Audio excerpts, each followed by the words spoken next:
என்னடா இது, வாழ்க்கை நம்மளுக்கு இவ்வளோ ஸ்மூத்தாக போகாது. ஆஹா, புரிஞ்சு போச்சு. நமக்கு ஏதோ பெரிய பிரச்சனை தேடி வந்துட்டுருக்கு. என்ன மச்சான் இங்கே உக்காந்துக்கிற? இதோ வந்துட்டான்ல.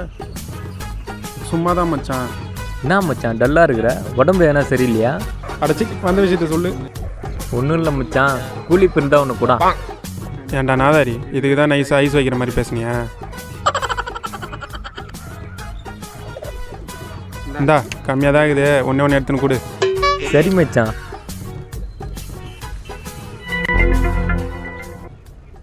மச்சான் ஜிஎஸ்டி ரேட்லாம் குறைக்கிறாங்களே, அப்போ கூலி ரேட்டும் குறையில்ல.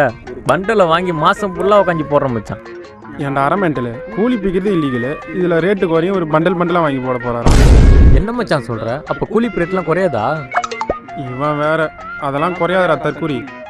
சரி மச்சான், நான் போயிட்டு வரேன். போடா போடா. எப்படியோ அந்த பைத்தியக்காரங்களை ஓசியில் குளிப்பு வாங்கி போட்டோம், நம்ம குளிப்பு அப்படியே இருக்குது.